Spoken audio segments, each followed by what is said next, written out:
What's going on, guys? Welcome back to the Hoffacker Show with a very special guest of mine. We went to high school together. Currently, right now, he is how would you describe it? A videographer. A guy that films all of University of Central Florida's football games. My guy right here, Hunter Moser. Throughout the podcast, I'm going to call him Gibby because that's his nickname. So Hunter Gibby Moser is here with me today, so I appreciate you taking the time and joining me and chopping it up with me. For sure. If you guys are new, make sure to hit the subscribe button, turn on post notifications, so that way you don't miss any wonderful guests that I bring on like Gibby today. And if you guys are listening on Spotify and Apple Music or iTunes, make sure to leave a review out of 5 stars. Anything that you liked what Gibby said or what I said, make sure to leave any thoughts or any notes down below. We're just going to get right into it. Let's kind of get to know you. Where did you grow up? So I grew up in Cartersville, Georgia, known as Trevor Lawrenceville now, because that's where Trevor Lawrence is from. That's where he was raised? Yeah, I was born in Orlando. So you're born in Orlando and then you moved to Cartersville, Georgia. How old were you when you moved there? I think 6 months to a year old. So I lived in Cartersville till I was like probably 8. And then my parents got divorced, we moved to St. Augustine because all my family lived in St. Augustine. And then from there on, I lived in St. Augustine, loved it. Okay. So wait, how old were you when you moved to St. Aug? Probably about 8 years old or 9. Okay. 8 or 9. It's the middle of 3rd grade. I don't know where Cartersville is. Where's that relative to the state of Georgia? If you go to Atlanta, it's about an hour. It's an hour, yeah, I don't know, like this way. It's closer to Tennessee-ish, too. Have you ever been to the Smoky Mountains? No, I No, wish. really? That'd be sick. That's crazy. You were born in Orlando, and now you came back. So it's a homecoming. You came back. Full circle. Me and Gibby, we went to the same high school. We met in high school. I probably knew of you freshman year. I mean, senior year, we started talking a lot more. Because, I knew of you, and I'd, talk to you, occasionally in coaches at Steven's class. Other than that, it was more of I knew you were good at basketball. That's what I knew you for. I was told you were the point guard. You were the great guy. And I was a great guy. It was Tim the point guard. Yeah, we had a sports media class in high school. Our test grade was we would go out and film sport events and we would edit it. And then at the end of the season for each respective team, our videos would be played at the banquet to kind of look back and celebrate their season. That's how me and Gibby met. Obviously, you found a passion in doing this. When did it hit with you when you're like, you know what, Gibby, I want to do this in college or for the long run, whether it's making videos or shooting video? I just remember this clearly. He goes, hey, does anybody want to help out after school, help with the football team? Mm-hmm. I was bored and just had nothing to do. And so I was like, you know what? Might as well. I didn't know I'd get community service hours. I didn't know I'd get anything out of it. But I just knew. I was like, I mean, what's going to hurt about this? I was like, you know what? Fine. And I went and I filmed the practices and, I enjoyed it freshman year and then sophomore year. Because freshman year, it was more of, I didn't really have a purpose. I didn't know what I wanted to do. I didn't know which college I wanted to go to. I didn't know anything. Right. All I knew was kind of just I'm here, I'll find it out eventually. Right. But then, sophomore year, once I got into football, you could see my grades starting to improve. I started to come to school because I actually had a care to go to school, to go after school, stay for football, film football. Okay. And then Coach Stevens was like, we can do this in college, right? And I was like, really? Yeah. And so we started thinking it out, plotting it out, and just the experience out on the high school field, because the level Nice was at for doing that, for practice, was really a smaller college level. Do you feel in a way, with having the program that we had at school, you were kind of spoiled, you got a big head start coming to college now? That are they didn't have what you had in high school, so you got a leverage over them? Yeah, for sure. So when I showed up, I already knew all right, so this is a camera, this is how to work it. Literally all I had to learn was the system. I knew how to film. Right. I knew the mechanics, I knew everything, but what they wanted to do and what they wanted to, how UCF wanted to, just film, I guess, because it's different. Yeah. The practices are different, the equipment's different. But other than that, I knew basically the fundamentals and everything. So go into that a little bit more. How is the change for you from working and doing it for high school has changed to now doing it at a high division, very well-known school in UCF and a very well-known football team as well. The change that you've had to make, or like the difference between the two? You can tell college is so much more different, you know. Yeah. It's definitely more professional. We're bigger cameras, more expensive equipment, and we have a bigger team. So there's like, I want to say 16 of us doing this. And you have angles, like any angle known to man, we probably have on that field. Right. And it's just a intricate system, because in high school it was more of we'd finish practice, we'd film practice, go inside, upload it, coaches will have it whenever they have it. Right. We're now in college, we have people who edit, we have the people edit the footage and make sure like the coaches have it in the right folders in the right spots. Right. And the coaches expect it on their desk. Like basically when practice is over, they want some film there. Wow. So just having like, you have to pop like your cards. You have multiple SD cards that we're just going through practice, and you have someone running the cards to the editors. The editors are editing while practice is going on. That's an efficient on-the-go process. We have radios, so we have to communicate everything. Right. So like, say something like a play was about to happen, and they randomly just get up, go to take a water break. You have to call that out to make sure you don't want the coaches to just watch nothingness. Yeah. So you have like, we do like a hand. So you put a hand in front of the camera so they know, okay, we're going to take this clip out. And you have to separate drills. You have to be like, all right, this is what this drill is. This is what this drill is. So you have like team stuff, offense, defense, stuff like that. Walk me through a day. We'll do football practice and do football games. So talk to me on a football practice day. It depends on the day, because in Florida, it rains mostly in the afternoons. So we have our practices in the mornings here. Okay. Which I think other programs do morning practices too, but it just depends. Like sometimes we have afternoon practices. I get up probably 7 o'clock-ish. We have to be to practice by 8, get everything set up to be able to film by 9. Just make sure all the equipment's running, working. We have cards. Are there people that prepare the cameras for you and make sure the batteries are charged, make sure the SD cards are cleared, ready for the day? Like, is there people like that, or are you guys the ones? No, that's doing all us. Ooh. So like we make sure our bags are packed. Like I'm super into making sure I have everything set. Make sure my battery's charged, make sure I have my cards cleared, because I know that if something's messed up, then it messes up the editors, which messes up the time we get as the coaches, and then that's the lead video guy getting yelled at. So, you know, I just don't want that for him. So try to be on time, be efficient with what you do. So that time from 8 a.m. to 9 a.m., that's that time where you make sure you have everything and anything you have to do is just pick up the camera and just press record. Yeah. Usually on average, are you out there just filming? And then talk about how, you know, what are you filming, or where your spot is and stuff. I get out usually probably 11:30-ish is when I'm leaving the field after packing everything up. And then at the practice, I still record sideline, because I do sideline for games and I do sideline for practice. Okay. So you're going to have 2 sidelines, which would be one for offense, one for defense, which is normal. Why do you film sideline? What's the purpose of that? Sideline gives you a view of all 22 guys. From a coach's standpoint, you can see the progressions, you can see everything. Whereas the end zone, you're just seeing like what's called the box, which would be just a line of players. So it'll be your O-linemen and a little bit outside of them. And that's what you call the box. So without the 22 sideline shot, you wouldn't see the receivers. Some people are cut off, so that extra angle.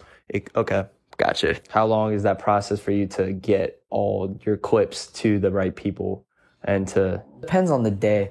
Like if it's a longer practice, we usually have the pops set to where probably 10, 15 minutes it could be on the coach's desk. Wow. Ooh, wow, that's fast. Say a day we're down on men, we can't run cards or whatnot, then it would take probably about 30 minutes to edit it. So what is editing? Like, is it just like piecing up the clips and then just send it to the coaches, or is it like you make an edit with some music and stuff? No, it's just straight up film. Okay. And then you're just trying to make sure all the angles are connected. So you have all the camera angles we have. Okay. You have to do what's called intercutting, which is just same thing from each angle. So the coaches can watch it, and they will watch it. All right, I'm watching the sideline. All right, now I'm watching the end zone. And so is it like a multi-screen, like it's the same timing of each clip, but in each corner there's a different camera angle, and it's like, is it labeled? It's 1x1, but they do label it with like the plays and stuff and whatnot, whatever they need to. The way you were describing it, I thought it was like a security camera, like security cam, like, and you should have like all the coaches just looking and just like, okay, I'm watching this corner to that corner. And you watch the clip one time and then you can watch it. So like O-line, D-line, they don't need to watch sideline. So they're just going to go straight to the end zone so they can cut to that clip, watch whatever they did, make corrections. And that's all the film's there for. It's not like we're just filming for no reason. They usually do it to make corrections because the camera will never lie. That's what I was taught is. Yep, that's a fact. So you watch it back. You can watch the same clip multiple times. You can watch each individual person, and then you'll be like, all right, this is what you need to fix. All right, this is what you need to fix. And then players can watch film, study film themselves. Film watch time with like groups of players? Yeah, they watch film every day. The difference between high school and college is college students put a lot more time into it. When I walked in the office, I thought, okay, you practice, maybe go through some meetings, but like those players are there for a while. Oh, that's what that's what they want them there for. So after practice, how many classes do you take? I'm taking 4. I take 3 in person and backwards, 1 in person, 3 online. What the heck? Okay, what classes in person? English, NC 1101. When you decided to be a video person for the team, counselor, make your classes schedule based around like the times that you have to be with the team and stuff. And especially we'll get into like you traveling and stuff. Did you have somebody like meet with you and say, okay, well, you're going to be here at this time, so you can't have a class at this time because you're with the team and you're obligated to joining them? We do have someone who can do that, who really, I've reached out to her. She just helps, like, she knows all the classes because she does it for all the football people. And then I was like, all right, I can't get these classes in person. I'll just make it online because online will be flexible. So just in case, I have to travel, I can just do my online classes, just push my schedule back a little bit and just adjust from there for the week. They really preach academics over football because if you're just doing football, not paying attention to your classes, let your grades slack, you're going to be gone. So, it's just like you kind of do want to work on your grades, make sure you get all that straightened out. Mm-hmm. So they have the extra bodies so they can go film.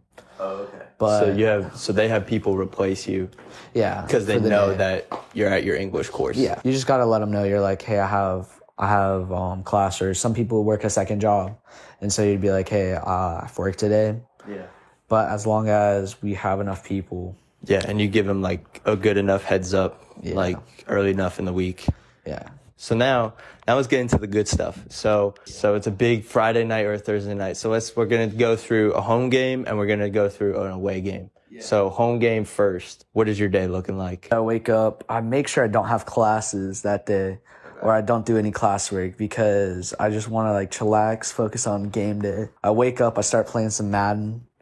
Get some football going on. Get the mind right. What's your go-to team? The Bills or the Cardinals. My favorite team in the NFL is the Falcons, but I just like having a mobile quarterback, so I pick the Bills and the Cardinals whenever I play. So do you play just like Madden online, or do you play with your buddies? Online, and I play with my roommates sometimes too. You eat, sleep, and breathe football, so you relax and you play Madden. So my bad, I cut you off. So continue. Then we go to the football office probably about 4 hours before game, 5 hours before game. Okay. And that's just to make sure we got parking, and then we set up our cameras, and then we chillax in the office, and we have a PS4 in there, so we play some Madden too there. That's fine.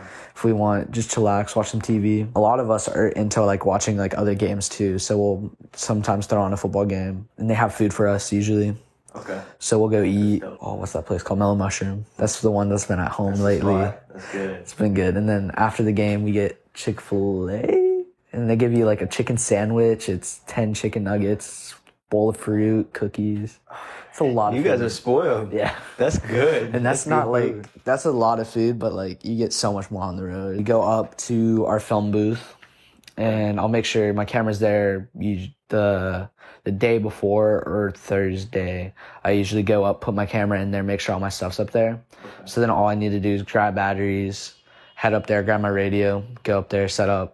And then I have to plug in ESPN. I have to set up early so ESPN can make sure they get my footage set up because they'll usually use that for instant replay during the games. I'm on the 50-yard line on probably the 6th floor. I don't know how many feet that would be. I'm pretty far up. That's my whole job is 22. So ESPN has a sideline filmer. Usually I think they're in the booth or they're on top of the press box. And they film what the viewers like to see is what per se. So if you watch football, you'll see like at the beginning of the clip, you'll see everybody, you'll see all the formations and they kind of zoom in a little bit into like kind of the line and the quarterback. And then you'll kind of see the action happen from there and they do the pans to the play.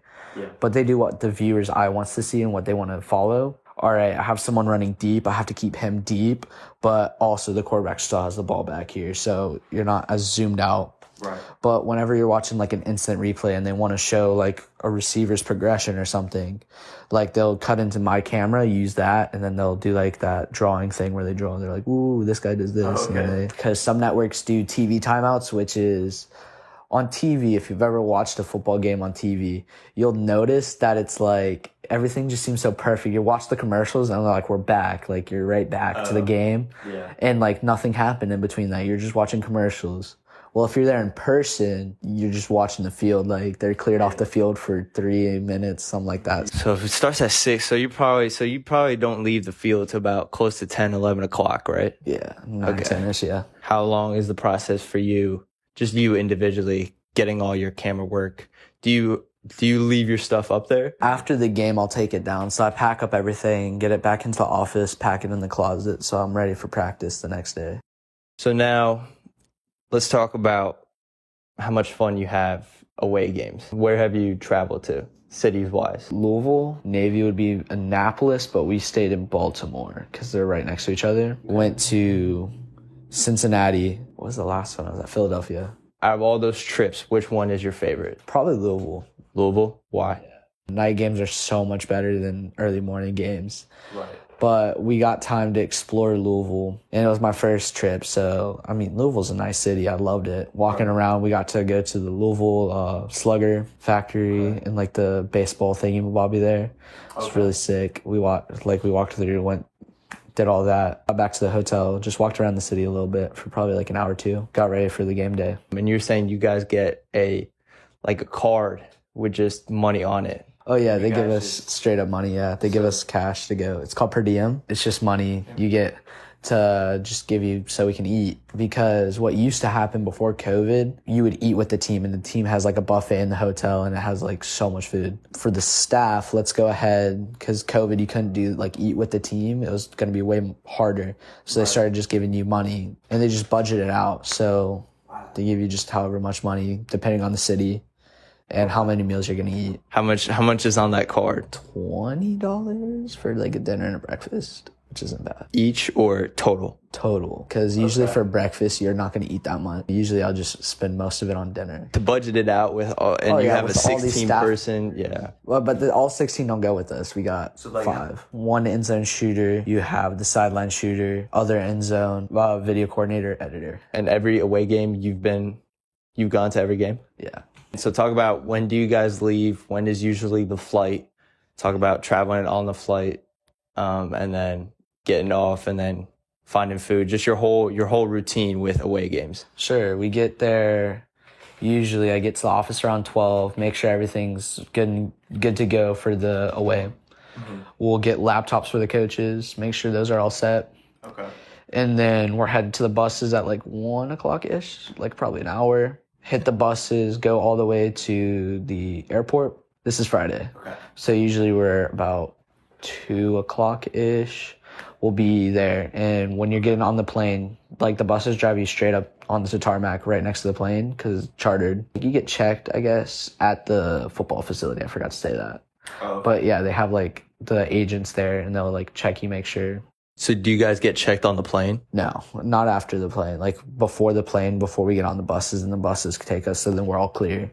Okay. And then usually we'll get food. So they give you, I guess we've had Qdoba, which is like Chipotle, basically. Okay. We had that on the past couple away trips, but we go eat that while we're flying. Depends where we're flying to. We land, and then you'll have the buses there, and then we just get on the buses, and it's all with a police escort because you're on a time schedule. Because they want to keep you safe, and plus you got to be on time for all this because once you hit that hotel, it gets to like kind of chaos mode where, all right, we're going to set up all these meeting rooms, make sure everything's good so the coaches and players can start their meetings, go through all that, make sure they're ready for the game. After that, we just go get the per diem for food, and then usually the video guys choose where we want to go to eat, and if we want to go travel in the city, like walk around. But like you can get Ubers and stuff. Do they pay for Ubers? Is that on you? It's on you if you want to go do anything else, because they're just there to do football. Like we're not really there just to go explore, so that's usually on our own money, but it's a business trip. Saturday. So now setting up at an opponent's arena, not knowing. If it's like a 12 o'clock game like the past couple I've been,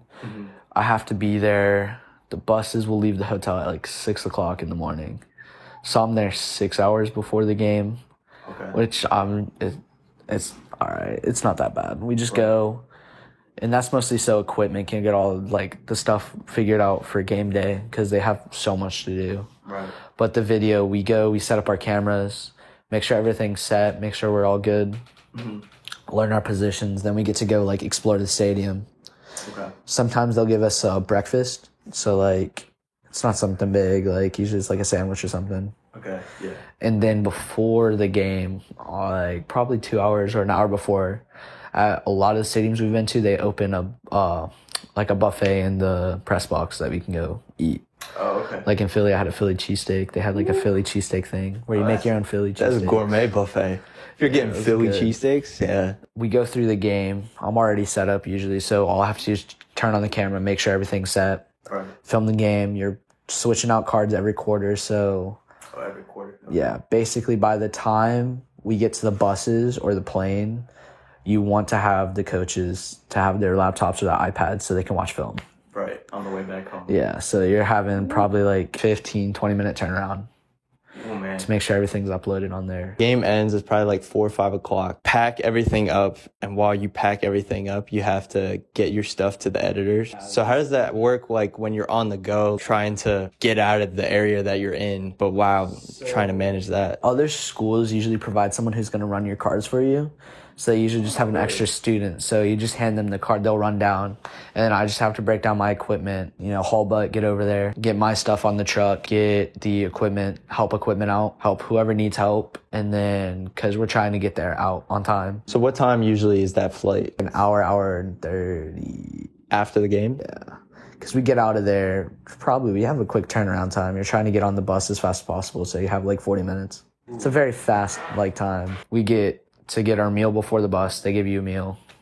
Get on the bus, you head out, and then you get to the airport, and then there's another meal waiting for you. Yeah, I don't eat the second meal. There's way too much food. Really? Yeah, there's too much. So much food. You get back, it's probably close to around what time? Like 9, 10 o'clock? Probably 8. We've got one here at 8, but it just depends on like the distance. So like Dallas is this week. Dallas is a pretty long, it's a longer flight. I think it's like 2.5 hours. Like I talk about visiting these cities, but I'm there for maybe less than 24 hours. And well, even though you are there, but for the most part, you're there at the stadium, just exploring the area. It's only maybe a half hour, maybe an hour. And then you got to wake up early to be, especially if it's an afternoon game, like you're saying. The bus leaves at 6. Don't get left behind. You have to take an Uber if you do. They're not coming back for you. Have you ever had that happen? No. How is it balancing schoolwork? I know most of it's online for you, but how is it trying to balance schoolwork and traveling and having a busy schedule like you do? I used to get super stressed about it, but on the week, as long as I'm just scheduling it, I schedule it before. I sit there on Sunday night, and usually I break down the class by day. So like I'll do film history Monday, Spanish and a little bit of English.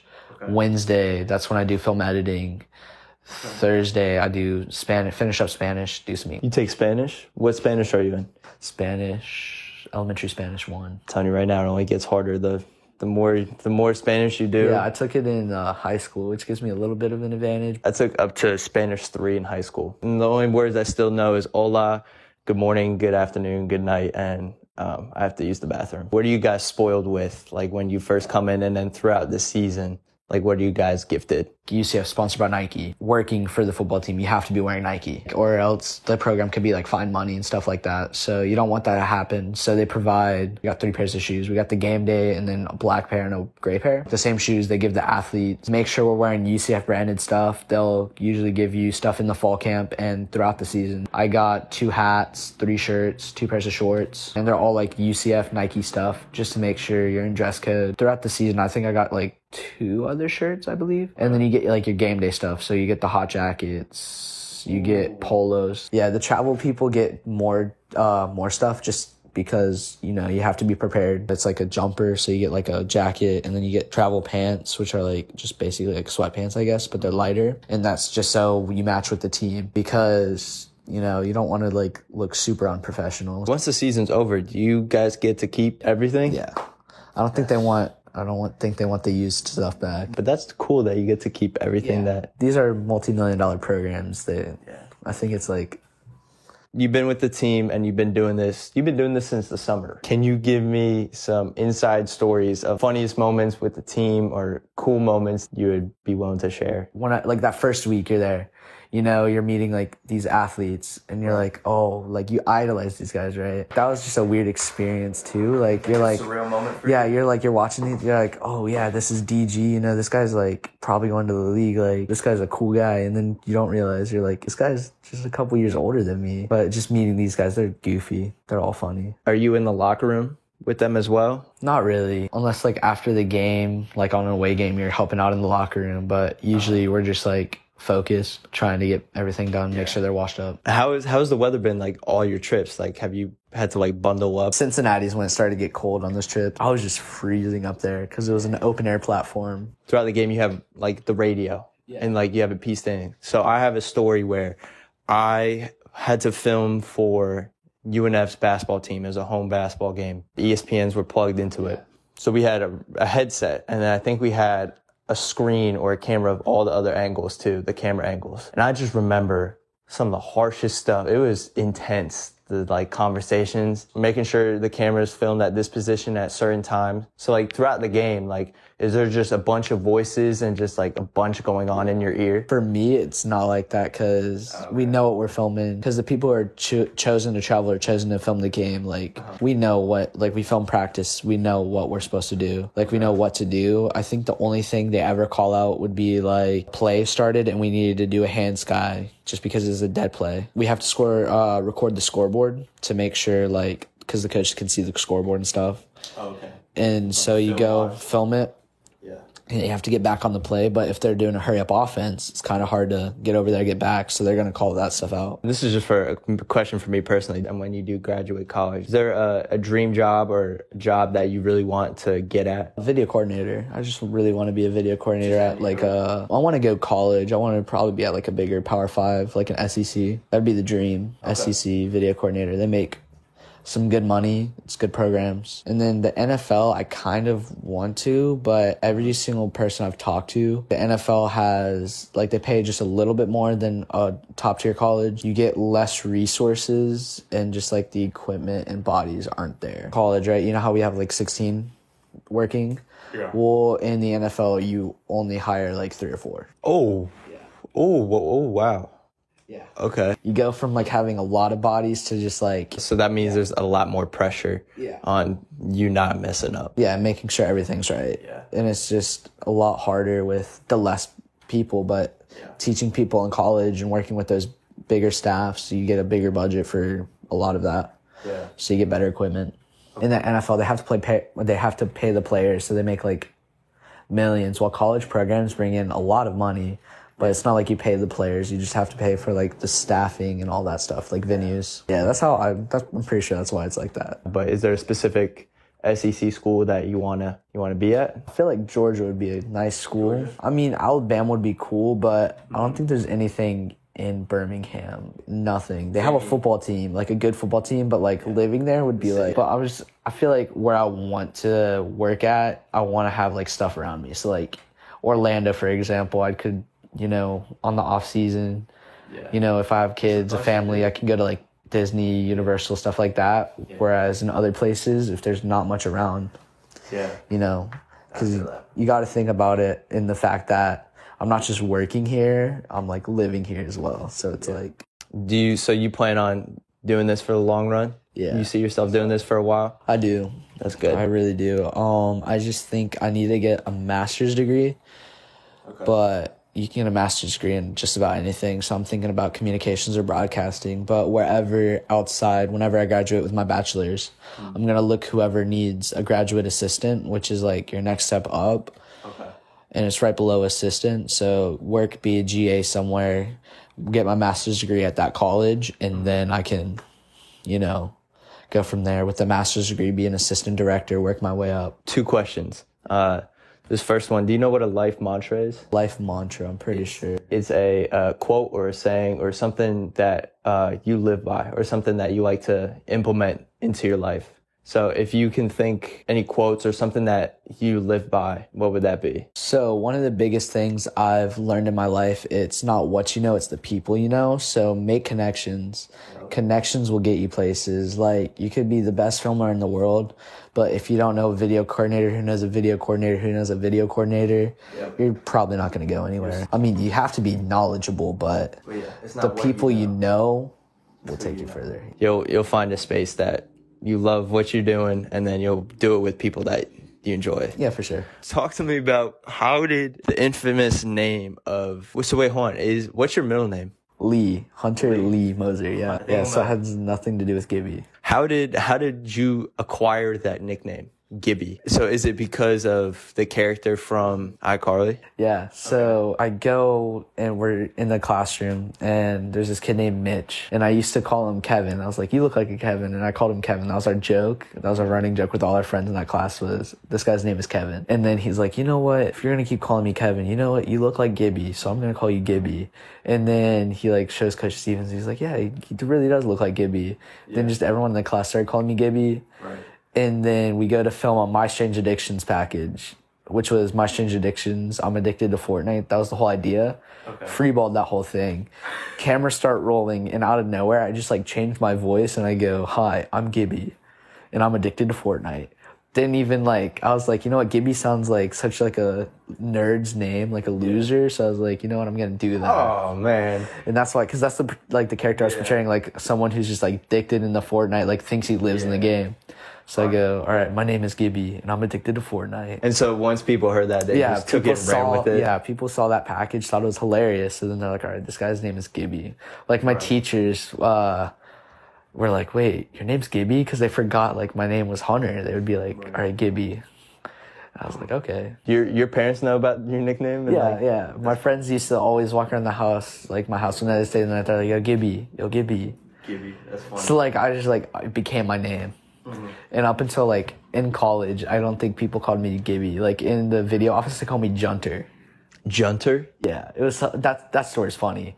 So we got checks for doing before fall. So before fall practice, we went in the office for like a week or two to do fall camp, and then they gave us like a check, right? So on the check, the name for me said Junter.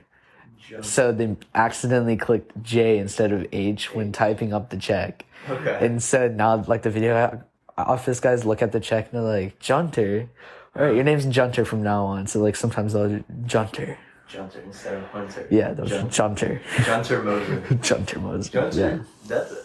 That's a pretty sharp funny name. Yeah, it was just, it has a good ring to it. It was just so funny because of the fact that, like, I was like, I didn't even mean for this. So when you're around your house and stuff, did your mom, like, whenever she's mad at you, or your dad, whenever they're mad at you, they say Hunter instead of, like, do they call you Hunter more or Gibby more? Hunter. Like, my parents always call me Hunter. They know me as Hunter. Okay. I don't think my mom's ever called me Gibby once. She's like, I gave you the name Hunter for a reason.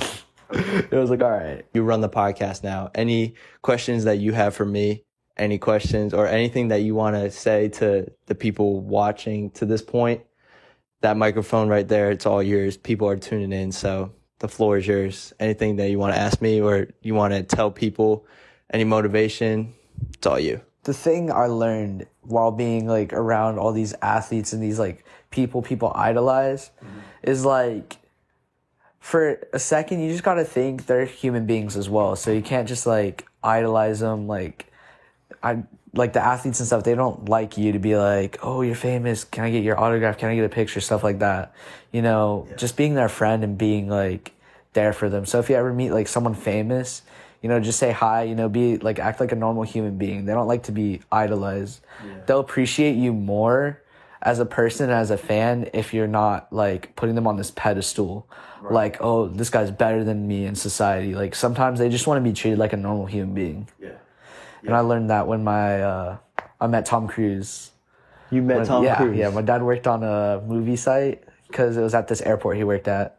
And he worked on the movie, what's American Made? Okay. By Tom Cruise. So I met, we were walking and Tom Cruise was there. And I'm just talking to Tom Cruise. I was, younger, so I'm, idolizing this. I was like, oh, this guy's in the movies. Like, this guy's cool, talking to him. Right. And my dad's just, chillaxing, having, a casual conversation. I'm like, yeah, this is, what I do. And they were talking about flying planes because Tom Cruise loves to fly planes somehow. Right. Because he did it in movies like Top Gun. And so he's like, yeah, I love flying planes. And then my dad's talking, oh yeah, I used to fly the jets and stuff for military contractors and stuff. Tom Cruise. And then Tom Cruise was he's like, I'm so jealous. I wish I had I could do that. He said to my dad. But and then after that I was talking to my dad, I was like, you're just having a casual conversation with this guy. That's Tom Cruise, right? And he goes, yeah, these people just like to be treated like humans. They're humans too. That is a fact. And it's not like you're drooling over them, just talk to them. Blake Bortles and Chris Johnson III went to ECU. He played for the Titans, had a 2,000 rushing yard season. Okay. Insane, dude. So I was walking in the hallway. I just see this big family, right? Oh, in the office, the video office. Not the video office, but the office for football. So I see this taller dude with a suit, and I'm like, this guy probably was an athlete or someone, or just someone important. Right. So I'm walking, I said hi to them. Yeah. And just walked away, Right. Just casually walking down the hallway. And then we go to the Hall of Fame inductions for UCF. And then I see this guy on the screen. They're all right, Blake Bortles is entering the Hall of Fame. And I was like, that was Blake Bortles? I was yeah, he was getting inducted into the Hall of Fame. But we were in the office just hours before, And I was I didn't know this was Blake Bortles. And then after the game, I'm walking in. This guy seemed upset. I don't even know why. And I was like, this guy looked like an athlete, big dude. And I was walking by, and they're I guess he was just not really happy that ECU lost because Chris Johnson was in ECU. Yeah. And I'm just walking back, after the game. And then I go in the office and I check UCF's football story. And then they posted a video of Chris Johnson saying he's going to go to the game. And I was like, no way. I just walked by these two people I actually know by name from the NFL and just not know what they look like. Because if you think about it, you can name a football player. You probably don't know what they look like without their helmet, besides the big quarterbacks. Crazy story you bring up Blake Bortles. When he was a rookie for the Jags, he lives in the same neighborhood as me. Swear to you. I don't know if he had two houses, but one of his houses, he had big yacht out on the water. Spots, there's parking spots for their boats. And so right from his boat, from his yacht, it looked like cool, just pocket change for these guys.